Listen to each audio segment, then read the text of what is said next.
Good morning, everyone. Welcome to the 18th ETP4HPC webinar. So before we get to today's topic, well, first of all, I should introduce myself. Sorry, I was a bit disturbed because we were waiting for for one of the speakers. I'm Pascal Bernier-Bruno. I'm the communication manager for ETP4HPC. And before we get to today's topic, I have a few practical information for you. So this webinar is recorded. You will receive the link to the recording tomorrow. This webinar is in listen-only mode, but you will have the opportunity to ask questions through the question tool. That's in the GoToWebinar control panel that's illustrated here. So use the questions tool to ask your questions, and you can also download handouts. We have one handout for you today. The slides can be downloaded here in this session from the handout tool. So you can submit questions at any time during the presentation. I will share them in the chat so everybody can see them, but we'll handle all questions at the end during the Q&A.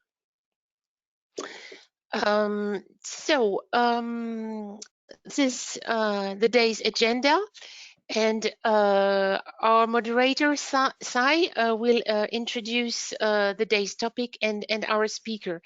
So Sai, can I hand over to you now? Sure, Pascal. Let's go to the next slide. Should I go to the next slide? Yes. Yes, please. Here you are. Here you are. Yes, and Pascal, I see two screens in the view. You see two screens. Sorry. Yes. I will try to correct this. Oh yeah, that's right. I'm sorry about this. Yeah, no problem, Pascal. No, I had a problem because that's it. Perfect. Yes, thank you, Pascal. So just a quick introduction of who we are. So we are doing this webinar under the auspices of ETP4HPC. We are an industry-led think tank in Europe, promoting European HPC research and innovation. And we have a strong focus on hardware and software, basically all aspects of the various HPC technologies. And we are committing to develop a very strong HPC value chain. So we have private, independent, non-profit. We have more than 100+ members in 23 countries, including research and research organizations, vendors, service providers, ISVs, you name it. And we are a private member of the Euro HPC joint undertaking, together with our partners Gyro, which was previously called PDVA. And we also have new members as well as part of the Euro HPC joint undertaking, private members. And we author HPC strategic research agendas. The latest one is in the works at the moment, which will be released sometime in the autumn. And we also work with other members in the European ecosystem, like people like Gyro and people like AIoTI, etc. So we do that under the initiative called the Transcontinuum initiative. So I encourage people to have a look at what we are doing in that area as well. Next slide, Pascal.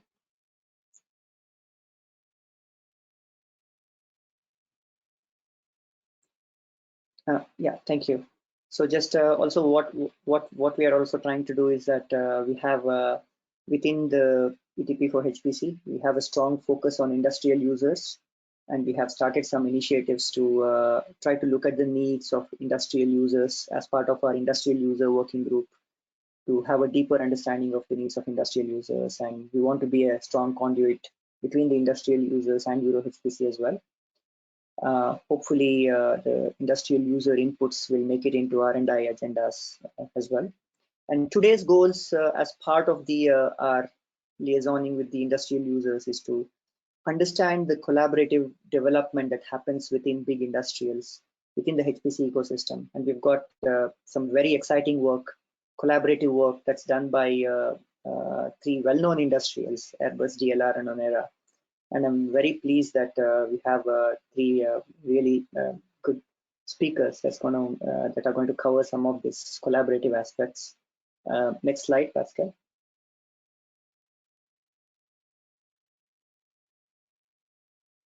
So I'll quickly hand over to Vincent, Stefan, Pascal, and I really thank them for being available today. And our audience, I'm sure, is eagerly waiting to listen from you. So if I can hand over to Vincent for a quick introduction from yourself. Okay, so Vincent Collier from ONERA, from the aerodynamics department. So I'm responsible of the unit of research for CFD development, and I'm involved since more than 30 years in research and development for CFD and code optimizations. Thank you, Vincent. Stefan? Yeah, good morning, everyone. Stefan Gratz from the German Aerospace Center. I'm in charge of a department that is dealing with numerical methods. And one of the most prominent products we have is the CODA code, which we're going to talk about today, among other software. We are part of the Institute of Aerodynamics and Flow Technology in Braunschweig. Back to you, Sai. Thank you, Stefan. And we are waiting for Pascal to connect, but whilst we wait for him to connect, I just mentioned that Pascal is from Airbus and is a computational simulation expert, and he's been with Airbus since 2001. So, and he's with the Airbus group, and he's in the next generation CODA solvers, which is and is co-developed with the German Aerospace Center and the French Aerospace Lab, ONERA. So we'll wait for Pascal to connect, but in the meanwhile, I think whilst we have all the material ready, I'll request Stefan and Vincent to go ahead with the presentation then. The floor is yours, Stefan. Thank you. Could you please pass the ball? Thank you. Please tell me when you see the screen. Yes, it's fine.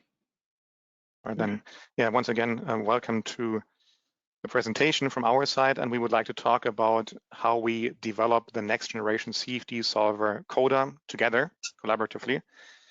I will do this presentation together with Vincent Collier and Pascal Larieux from ONERA and Airbus on behalf of all the developers and users of CODA, which are many by now, as you will see later. Just in brief, where we are from, the German Aerospace Center is the National Center for Aeronautics and Space Research of Germany. It's also the German Space Agency and project management agency. We have a lot of sites throughout Germany, more than 10,000 employees at a lot of facilities and research institutes. And one of the fields that we're working on is aeronautics, and that's where the CODA development is taking place. Vincent? Okay, for ONERA is a French aerospace center. So it's a public enterprise and advising Ministry for Transportation. We are about 2,000 employees, mainly engineers and doctoral students. So the missions of ONERA is to develop and guide aerospace research, also to disseminate knowledge of aerospace industry. And so we are mainly implemented close to Paris, close to Toulouse, and also in the Alps for the big facilities. We have also some expertise in space along with the CNES, with which we are having a research and experimental achievements. So far, yeah. I do not see Pascal here in the list of participants, so I will try to cover for him. Pascal Larieux is from Airbus, and you may know Airbus as producing airplanes, but this is the Airbus operations where Pascal is from. Airbus operations is part of the Airbus group, which develops these range of products, as you can see here, from helicopters to military aircraft. And yeah, it's at least one of the largest producers of civil aircraft in the world. And with that, we would like to get to the actual topic and the collaborative development of CODA. So the question that you may ask is, why did we start a new code? There are a lot of commercial codes, there are a lot of research codes that were developed throughout Europe. So why did we start a new code? Well, there are a lot of new advanced numerical methods that we would like to harvest, and it's rather difficult to retrofit these into legacy codes, in particular when you think about new and upcoming HPC architectures and what it means to implement them efficiently for these systems. So what we are concerned about is mainly accuracy of the approaches, robustness of the methods, and performance on HPC systems. And some methods that are interesting for us are, for example, higher order methods on unstructured meshes. And of course, these methods do exist in research codes, but we always would like to compare these methods, these advanced approaches, with the more classical finite volume approaches, and that cannot easily be done unless you have these in one code. And with CODA, we have both at hand in one code, and this allows us for one-to-one comparisons. There are a lot of other opportunities, for example, multi-grid, to mention one. And of course, this also aims at improving the robustness of performance of the code. We always have HPC in mind when implementing these methods. While this is preaching to the choir, of course, the HPC systems we have at hand today are changing. There's much more parallelism today. I looked it up again for the AMD EPIC series. There's 28 threads per processor. Inside you see one of the earlier AMD servers. We want to take full advantage of these multiple layers of parallelism. And MPI is not the best and only choice anymore. And of course, we want to go beyond CPUs. We're also looking at hybrid approaches where we partially run, for example, the linear algebra on GPUs and other parts of the code on CPUs. That's, of course, potential to also go beyond distributed memory and make full use of the shared memory access and hybrid modes, going beyond MPI, pure MPI. Yeah, we also want to take advantage of things like overlapping communication. You know all of that better than we do, but I wanted to connect this to a vision that was produced by the community. It's called Cfd Vision 2030, and so our CFD community recognized that there is strong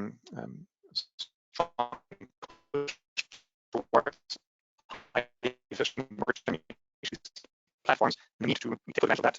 And there's also consensus today that this is difficult to do by re-engineering codes, and that's a motivation for starting CODA. What else? There are, of course, many more opportunities. For example, CFD is today not only considered by itself anymore. We have very complex products to analyze and optimize with different disciplines involved, not only including fluid dynamics. And that's why CFD is, CODA is only part of an ecosystem. And we have paid attention from the beginning to properly integrate and interface CODA with other tools and plugins. We will hear more about that later from Vincent. Of course, we want to take advantage. We wanted to take advantage from the beginning of modern software engineering techniques and tools, including things like unit testing, continuous integration, systematic code reviews from the very beginning, and of course, including things like object-oriented programming and templating mechanisms.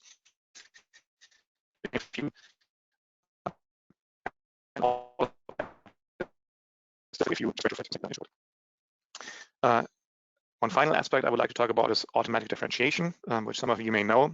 This is particularly important if you want to go towards gradient-based optimization, but it's also important if you need gradients within your code, gradients of your Jacobian, for example, in the solution process. And all of that can today be done automatically with automatic differentiation if the code is prepared for that from the very beginning. And that's what has been done in CODA. And we want to take full advantage of that for different aspects, like, for example, adjoints for optimization or implicit schemes when it comes to the actual solution schemes. In terms of the collaboration, how did it get started? Well, we have developed codes independently at ONERA, at DLR, at other research centers in industry for a long time, more or less independently, and there are famous products and outcomes like the unstructured tau code or the hybrid hybrid code ELSA, and you see some prominent examples of their use in the industry today. But there have been many other activities, including research codes to investigate higher order methods, so DG codes. And this is how the collaboration more or less started, also thanks to the European projects that I mentioned here, where we had contact between ONERA, Airbus, and DLR and other partners, and realized that we have common research questions that are better addressed by working together. There were also activities in terms of HPC architectures, making the best use of the upcoming HPC machines, and there was previous work at DLR, which then later became the foundation also for CODA. And of course, we're still harvesting what is being done at the 3 partners and elsewhere in terms of additional libraries. So we, of course, not developing everything ourselves and everything together, but take full advantage of the collaboration by sharing work. As I'll talk about the library here a little bit later. And all of that was kind of leading up to discussions that we had over years. I think, Pascal, it's fair to say that there were discussions over 20 years to come to this point that now Pascal will detail to you. Exactly. Thank you, Stefan. So we end up with a cooperation with ONERA, DLR, and Airbus around the CODA software, as it was reported, really making the full benefit of this research project and realizing that this CFD Vision 2030 was impacting us, both in the research perspective, but as well to design our future product in Airbus. And so, as it was a common vision and a common goal, we decided to go for a cooperation. And in 2017, we decided to join the development effort on this next generation CFD code, bringing different axes which are required on the CFD software, modern algorithms, as it was mentioned, preparing the future HPC hardware for the lead time of our design loops for aircraft design, making use of latest modern software engineering, and on top, to have a collaborative way to work across our organization, which is something completely novel. No more working as a project independently and collaboratively in a project, but really having embedded team working together. And this collaboration is managed and organized with different bodies, a steering committee, an executive committee, dedicated working group across the team.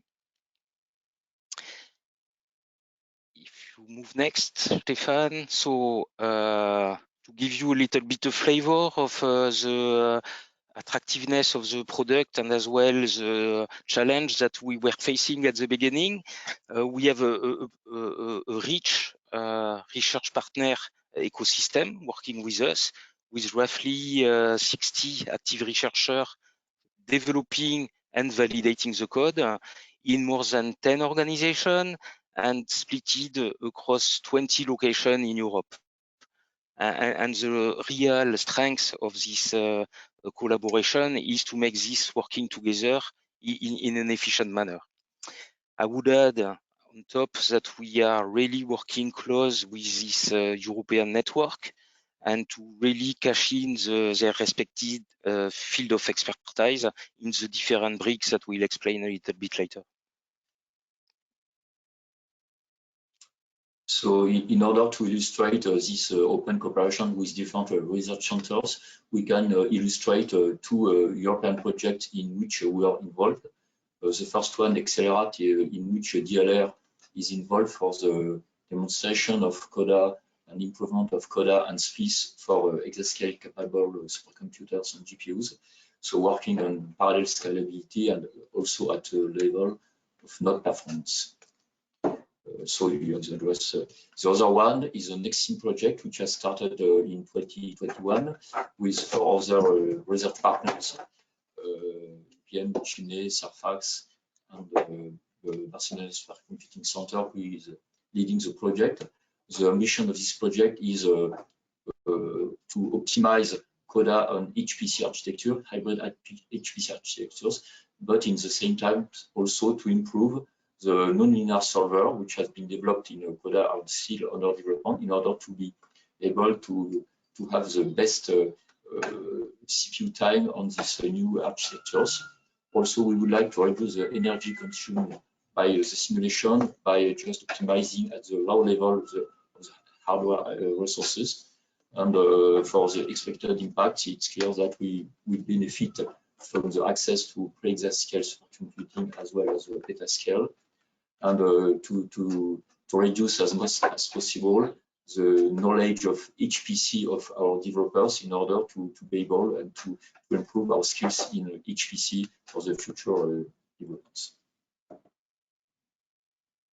So for the philosophy of the code, as it has been said, CODA is a CFD software, which is not standing alone, but it is included in a complete flow simulator simulation tools. That is to say, we are able with CODA to make a CFD alone, or we are also able to make multidisciplinary simulations in the full simulation process based on the FSDM Flow Simulator Data Manager, and also using a Python scripting layer in order to be able to manipulate all these tools, laying on the C++ functionalities with templating to have the benefit of the new language for the modern architecture. For the next slide, so as you can see, CODA is laying on the FSDM architecture, and then we have the different softwares which are above with a different type of schemes, and we have decided based on the experience from DLR, ONERA, and Airbus, finite volume second order scheme, but also we would like to have higher order schemes, but also for on the DG scheme we have developed since 10 years in different European projects. For the next slide, so the goal is to have a very modern architecture which is able to have a hidden detail for the programmers, that is to say from the CFD developers. So starting from the HPC layer, having a benefit from the most efficient HPC resources. The goal is to have the developers which are not dealing each day with HPC functionalities, but just developing the code, knowing that the HPC layer has been developed in order to have the optimization from the OpenMP or MPI layer. So I'm not going to enter into the details, so you can ask later. So here you can see an illustration to have a multi-threading, which is most efficient than the single threading. You can see that the blue curve is the scalability of the blue curve is falling earlier than the scalability of the red one using multi-threading combined with MPI approach. So we quickly mentioned three softwares which are called site software. Stefan has spoken about. This is a Swiss software which is for linear algebra, and this software is also very important in order to get benefit from modern architecture and also from GPUs in order to reduce the computational time for different type of problems, steady or unsteady problems. And this software is a site software very important for the implicit methods used by CODA. The next one is Cassiope pre-processing and post-processing tools able to make the preparation for new algorithms based on immerse boundary methods or also chimera methods who have been used for several years in different softwares. And here you can see an examples of chimera machine and immerse boundary machine, the topologies data being prepared by Cassiope. So the next one is a COMA module, which is preparing the coarse grids for the multi-grid efficiency of CODA. You know perhaps multi-grid, which is using coarse grids in order to accelerate the process of convergence of steady flow. It could be also used for unsteady flows with certain algorithms. And here this COMA is a site software which can be used also in other environments, but fully integrated in the CODA chain.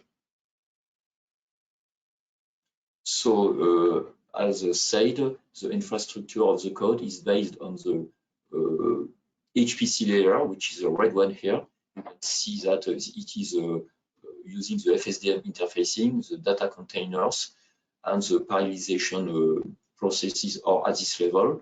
And the goal was to, as much as possible, allow the developer of algorithms, CFD specialist, to have not to take into account this HPC layer each time they have to develop a new codes, new methods, but possibly retroengineering if necessary at the radar level, but most of the time it's not necessary. And then after having implemented the new algorithms, you have the user which are using the Python interface in order to manipulate the whole process of the CODA software.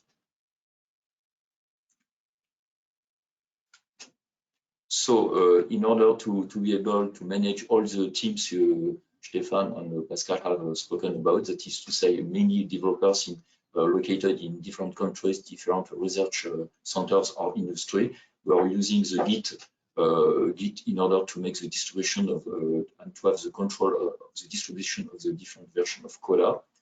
The Jenkins tools is used in order to make the continuous integration, which has been chosen for the management of the CODA developments. And the Gerrit is a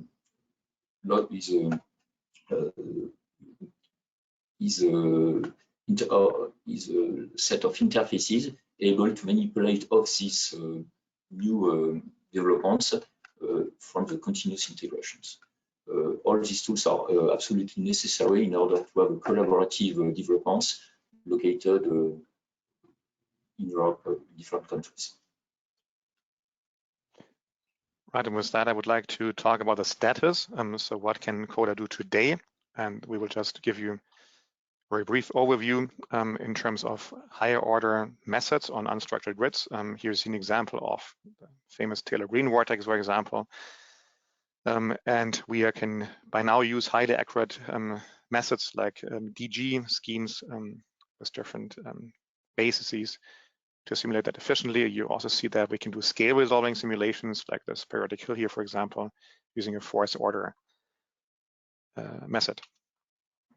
In terms of modeling complex geometries and moving parts, we have made use of what is called oversight grids. This is, let's say, a novel Chimera approach. You can see on the right-hand side what kind of geometries we would like to model. So wings with moving control surfaces, for example. And on the right-hand side, that's maybe rather small, but what we can also handle today is matching and non-matching interfaces. So the cells may match or not match at the abutting interfaces. Contrary to the classical Chimera approach, we do not necessarily have any overlap between the different zones and grids. Sometimes it's very important to create a grid around a complex geometry fast. And for that purpose, we have implemented what is called immerse boundary conditions. So imagine on the right-hand side that you have geometry and that you can easily mesh that very quickly and automate it using Cartesian grids or arc trees. If you do not take into account this rather coarse discretization of the cube wall, then you get unphysical results. And if you implement this immerse boundary condition, then you get more physical results. And all of that is, of course, intending for rapid CFDs to get quick results accurately. Adaptation also plays an important role in that. Of course, to get accurate results, you do not know the flow physics sometimes in advance. Here you see an example of a delta wing where a vortex is forming and maybe even secondary or tertiary vortices are forming, and you may not cover that with the initial discretization with your grid. And then during the solution process, you would like to adapt, refine the grid, or maybe de-refine the grid. As you can see here, you maybe even want to change the polynomial order if you're using higher order methods like discontinuous Galerkin. And then here on the right-hand side, we can see there's, of course, a benefit in terms of error control by using adaptation, both in terms of space and polynomial order. Finally, multi-grid is also something to improve both robustness and time to solution, so performance on HPC systems. And we have an implementation that is lending itself to both the finite volume world, so the classical world, and the higher order DG methods, making use of CASIP for the coarse grid agglomeration. Yeah, some major achievements in terms of industrial application. You can see that we invest a lot of time into verification validation, so trying to look at full aircraft configurations, comparing with known data, with known measurements from wind tunnels, but also comparing with other codes, legacy codes.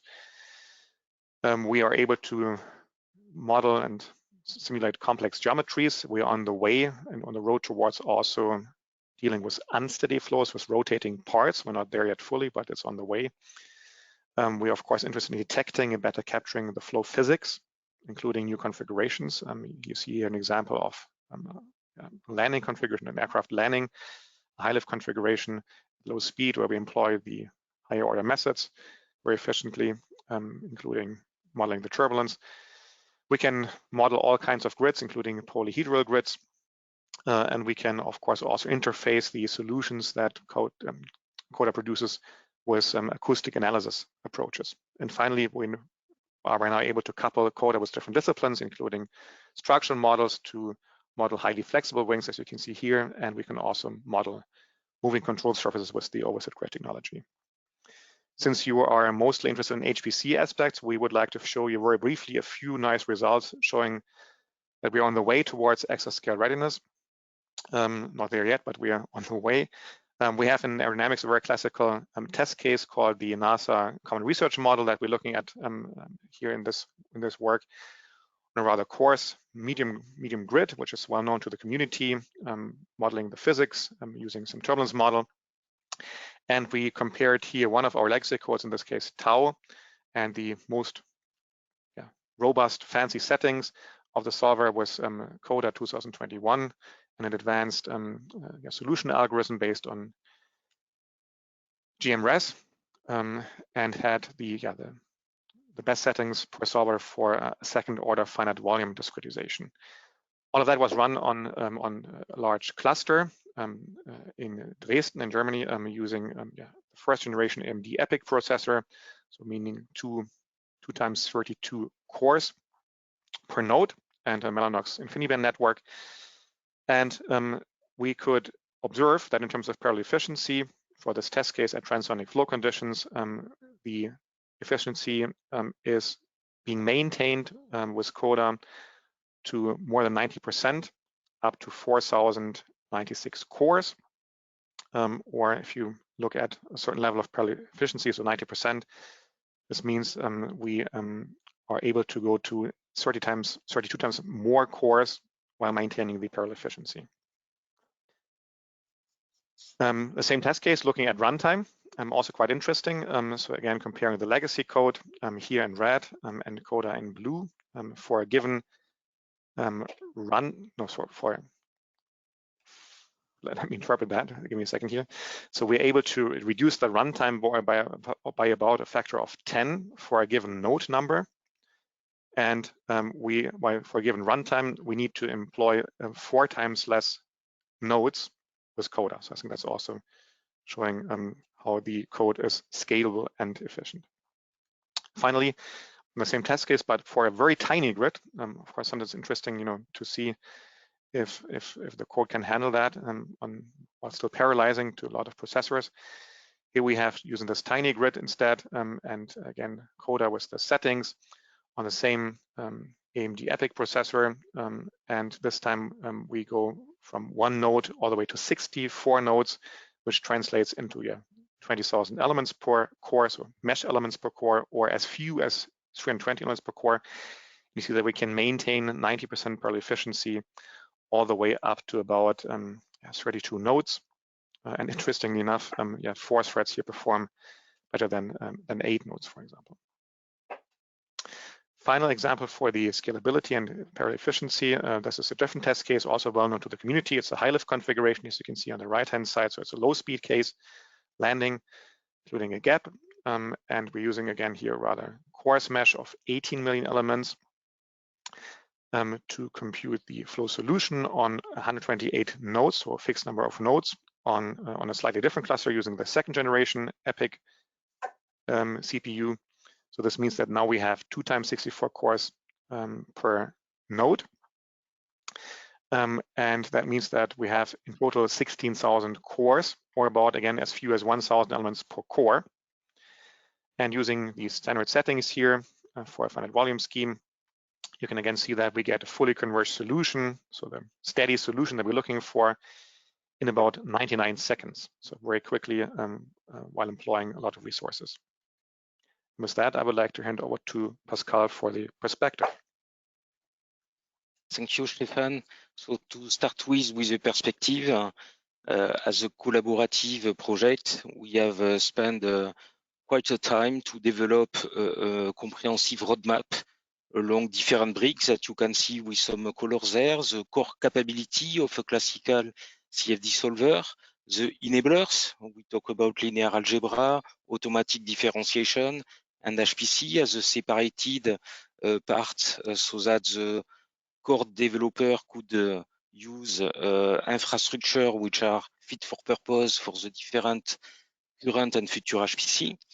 The DevOps principles which are at the core of our development and collaborative development, and at the end, the business application. And for each of these building bricks that are in the polygon, we have developed a vision, a roadmap, and some technology to be exploited and to be developed as part of the code. And we have put some examples there on the HPC part and on the DevOps that I will not enter into the detail. So starting from that and having still this ambition together, the CFD solver, whatever it is, the physical modeling or the mathematical algorithm, will be an enabler for the next disruptive concept and technology we have to develop in aerospace. And to enable that and to enable the next generation of the future aircraft we are currently envisaging, in particular in Airbus. And for that, as I was mentioning, we have a roadmap which was detailed just before, and you can see in between now and 2025 that we will continuously mature, improve, extend and deploy CODA inside the design office and the different working group of applied aerodynamicists, starting in 2021 with transitioning from the legacy, that is to say what we are using since 20 years now and that we are very happy with, and to make it available in CODA up to 2025, where we'll go for high order DG, scale resolving simulation, error control, robust design with MDO, up to the ambition to go later on towards certification by analysis of our product. So in summary, CODA is the first common development of a CFD software jointly developed by Airbus, DLR and ONERA together inside the embedded team. We are focusing on modern algorithm, high order, error control, fully implicit solver, including automatic differentiation. And that's where we see the disruptive topics which will enable the exploration of new concepts in the aeronautics. Obviously, current and upcoming HPC hardware architecture with the multi-level parallelism and the linear algebra package, just to mention two of them. Multiple features for multidisciplinary analysis, the Oversight Grids that we have mentioned, the immerse boundary for rapid CFD, and again, the automatic differentiation. And last but not least, we have used this opportunity to rely on modern software, modern DevOps principle, and the modern code architecture to have a sustainable solver in the next years. And with that, I thank you everybody, and thank you Vincent and Stefan for your contribution.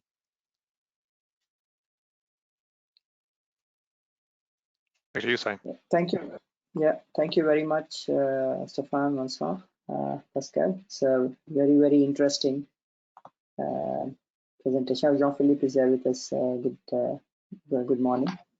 So we would like to open it to the attendees for any questions from today's talk. So feel free to include your questions. I'm having a look at the chat window to see if there's any questions coming in. No question for the moment. So at the moment, so I have a couple of questions, if that's okay. So just from the perspective of CFD, I was just wondering what are the biggest problems and that you see in scaling these to exascale that you have learned? I mean, is it adaptations to new hardware, or is it lack of skills, for example, in code development, or is it more need for better collaborations between different organizations? Like you have already started one very nice initiative here. So what are your perspectives on going to exascale and beyond for CFD? So would anyone like to give this a go? perhaps I can have a first answer.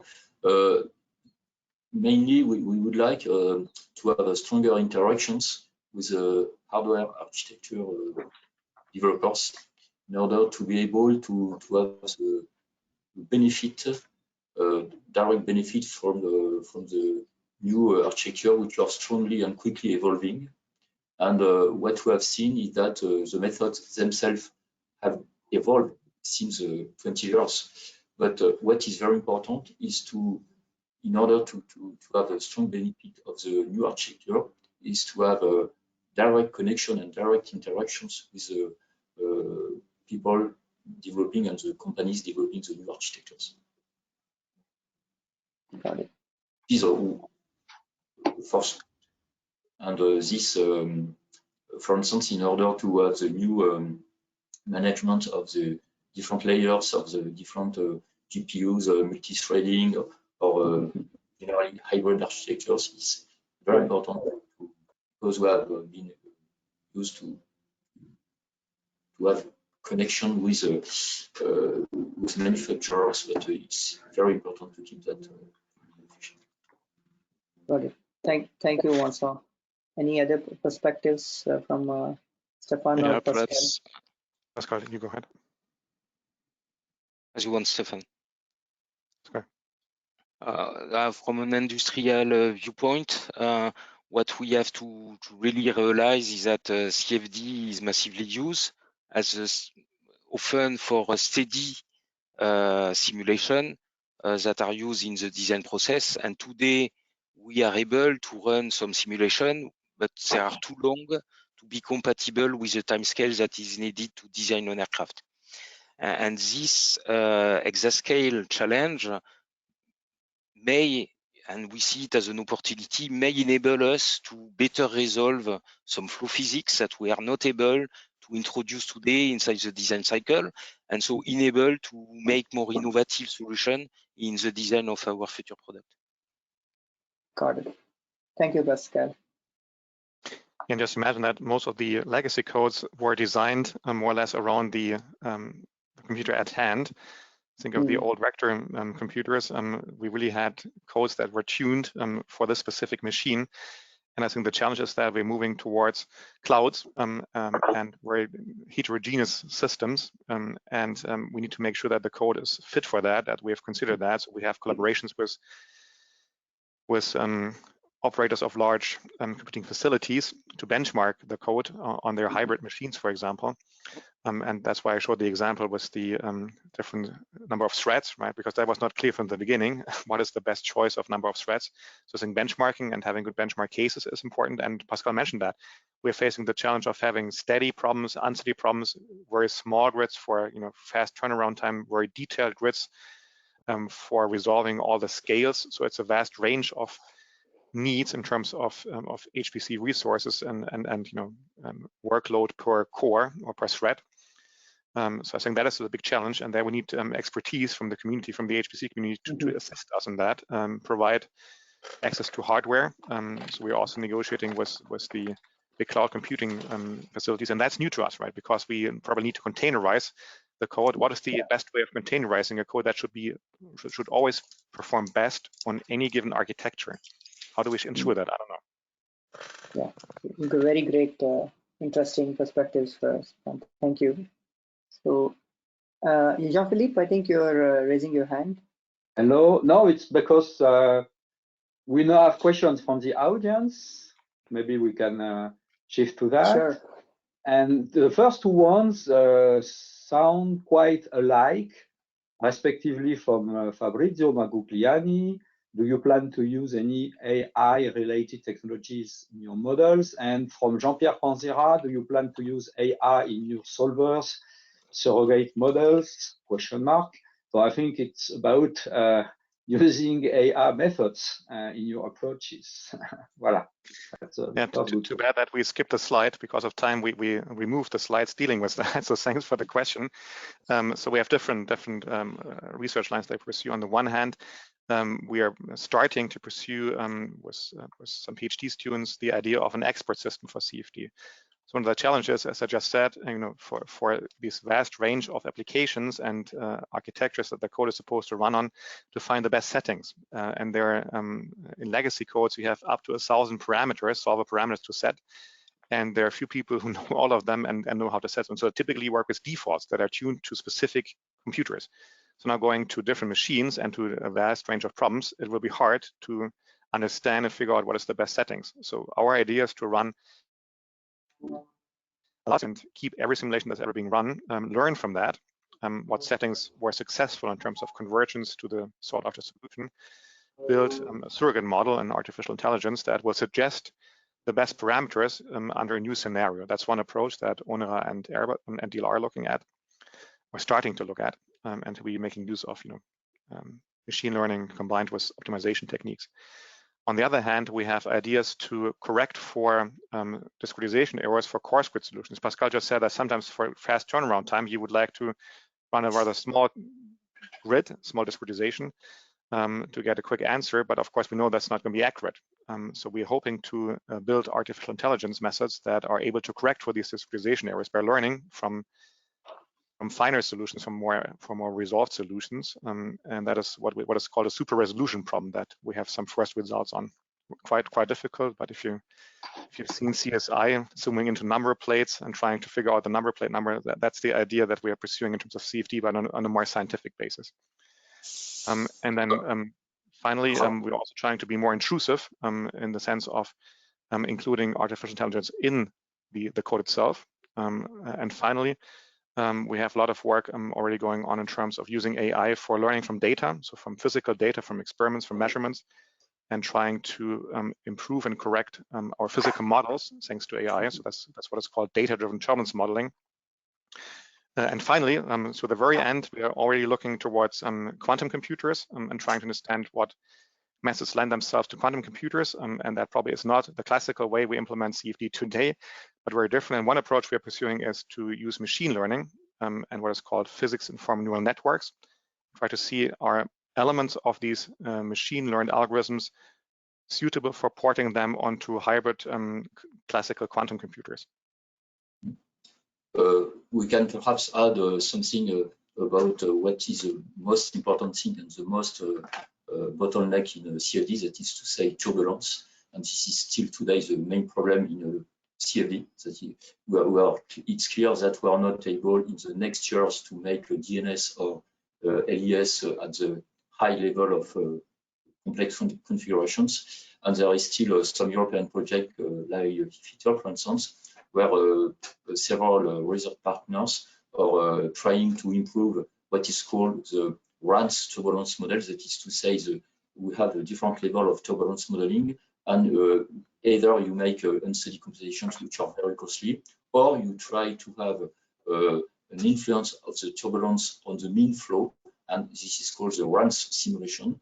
And we know that today the RANS models are not sufficiently accurate for complex configurations, and we try to use artificial intelligence in order to improve these turbulence models coming from either experimental data or from direct DNS for a very simple configuration, and to extrapolate these turbulence models to more complex configurations. And this is a challenge for artificial intelligence for turbulence modeling. Yeah. So this, thank you. There's one question on, do you think that these models can become a blueprint for software developers in other areas? And what was the main obstacle in the process? So question from Gerd Butner.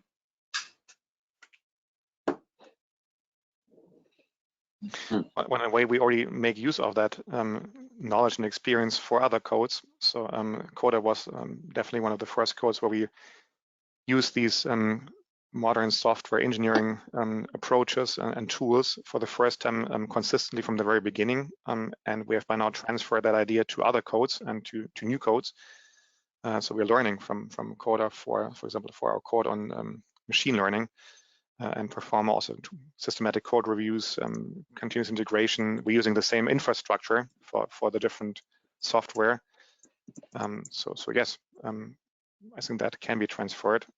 But I think my opinion is that it's hard to introduce all of that for legacy code. So starting a new code, you can directly, I think, land these ideas.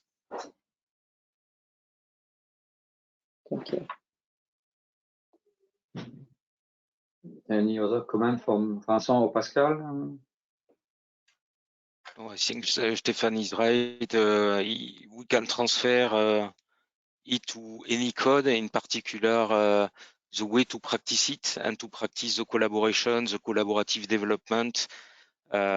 We had some failure along the way. We have corrected it. We have improved it. Not to say that it went super easy, as you can imagine, but there is plenty of lesson learned on the way to operate, the different quality review, the way to have an architect group working together, and things like this. And this is something that we can easily transfer to other product development in the best practice and the things not to do. Since we are talking about collaboration, maybe let me add one non-technical aspect. Right? So what are the non-technical challenges? A lot of them we're dealing with people, with different cultures, and I think all of that works actually very well. But keep in mind there's things like legal aspects, right? Where it was easy to understand the legal aspects of your own code in your own country before. It's becoming more tricky across organizations and across countries. And I think this you need to keep in mind when setting up the collaboration. And I think this, thanks to Airbus, DLR, and ONERA, talking a lot up front, setting up the collaboration up front, keeping all of that in mind was very helpful in then really making it work. Okay, thank you. So I think again we have a couple of sister questions. This time from Alain Refloc from ONERA. Do you have any initial performance results with the use of GPUs? And Fabrizio from before computer engineering again. The results presented are CPU only. Are GPUs non-well suited for this type of problem? So it's about GPUs.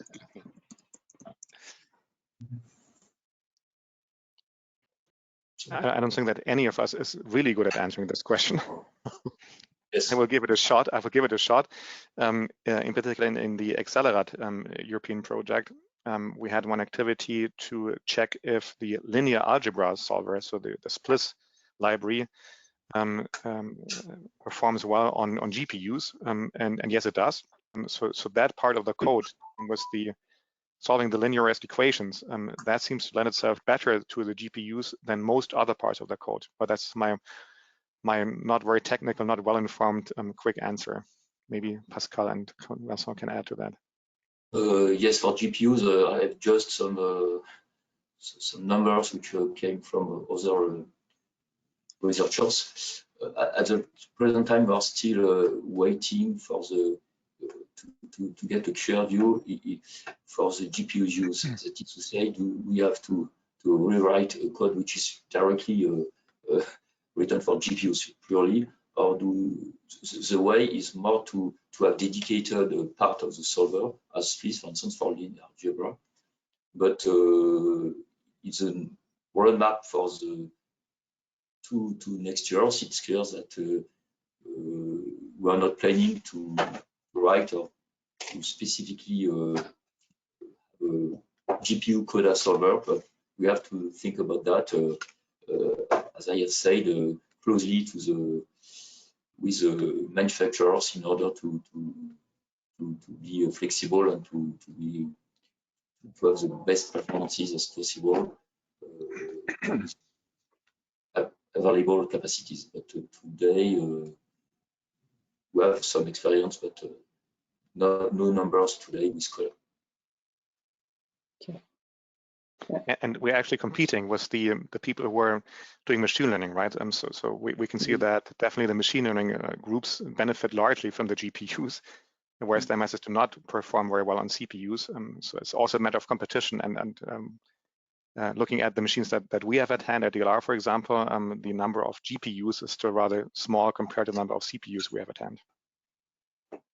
Thanks, Stefan. So There's actually there's a question from Fabrizio and also a question from Xu Huang. So I'll take the question from Xu Huang since this was the first question from the person. So Xu says, you mentioned that quantum computer could be used in the future.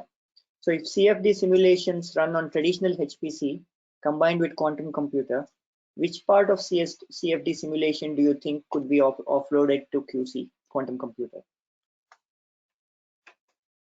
So question, any comments?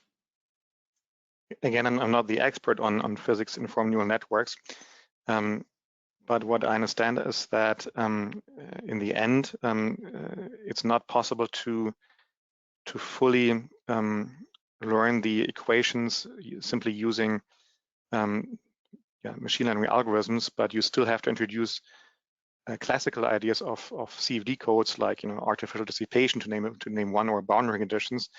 So in the end, you're kind of combining the machine learned models with the classical CFD. And my simple imagination is that the machine learned parts lend themselves more to GPUs and hopefully also to quantum computers, while the classical parts that we have to reuse to make it work, to make it physical, to include the physics, probably lend themselves more to CPUs. But that's my uninformed understanding. Yes. I don't know, Vincent, if you can add to that. I have just, yes, I have very few knowledge of quantum computing. What I have heard from specialists is that at the present time there is a problem of accuracy because it's a probabilistic approach, and so because we are still looking to get a better accuracy for the small scales, it's very touchy. So I think, but it is just a personal opinion, and I have heard also that from other specialists, that at the present time for computational science, for accurate results, it is not, quantum computing is not ready to use that for very accurate simulations as needed for CFD, with CFD models, for instance. But it is very few knowledge of quantum computing. I think it's also a question of a new mindset, right? I think we're very much stuck into the classical world of CFD with finite volume methods and the RANS equations, whereas maybe the quantum computers, thanks to the way they work, maybe lend themselves better to statistical problems, right? So we also have statistical equations like the Boltzmann equations, which we typically don't consider at all because they're hard to solve. There's lattice Boltzmann methods, which are quite successful, but maybe we have to think of solving a different problem on quantum computers. Or perhaps to reconsider the turbulence as a statistics turbulence, as it is made, for instance, with other type of approaches. I think, for instance, we have not spoken about the lattice Boltzmann method, which seems to be also perhaps well adapted to GPUs, for instance, as I have heard. Here, CODA is not dealing with lattice Boltzmann, but with classical runs of Navier-Stokes equations. But we have also to keep attention to that other type of approaches, perhaps also well adapted to new architectures.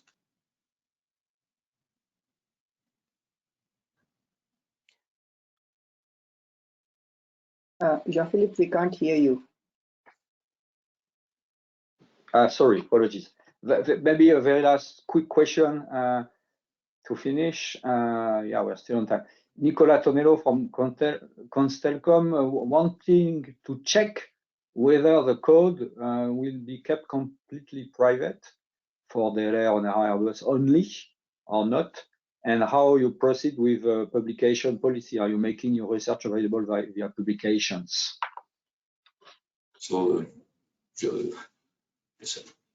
it's clear that, as said, CODA, even the core team is DLR and ONERA. It's a code we would like to share with other research partners, and we have a lot of interactions, as said by Stefan, with our legacy departments in order to be able to define the different levels of cooperation between us, but also between with the different research and industrial partners. And it's clear that we are open to have different collaborations at different levels, and all these legacy aspects are really discussed and well prepared for the next future. So it's clear that we are really open to share developments and validation with different labs, research partners, or clients. In terms of publications, we have to be honest that you will not find too many publications on CODA yet. This is something that we're working on. The reason simply is that, talking about collaboration, collaboration is an effort, and we do have more meetings. We do have different committees and working groups to make it work. We are also implementing a lot of features currently to get up to speed to the level of the legacy codes. But definitely CODA is also meant to be a research tool for ourselves and for others in projects. So we also have, of course, the strong ambition to exploit that in terms of publications. Got it. Thank you so much. I think we'll hand it over. It's exactly 11 o'clock now. So Pascal, you must be happy. Yes, I'm very happy. I'm always happy when we finish on time, especially when we've had a lot of questions. So, it's a very good session. So yeah, I would like to close this webinar. Well, first by thanking all of you. Thank you, Stéphane, Vincent, and Pascal for this very interesting presentations. Thank you to our audience for questions, because we had several really interesting questions today. And thank you to our moderators, Sai and Jean-Philippe. We were glad to have you today. I would like to point out that we have two ETP4HPC webinars planned. We're going to have one in July about success stories from FF4 Euro HPC, very interesting use cases about environmental impact. There is one about marine litter and another one about weather forecasts for drones.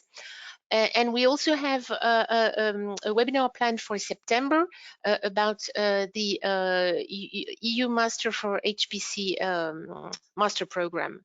So if you're interested, just go to the ETP4HPC website. You can register. It will be a save the date for you. So once again, thank you to our speakers today, and hope to talk to you again at our next webinar. Bye-bye. Thank you, everyone. Bye. Merci. Thank you. Bye-bye.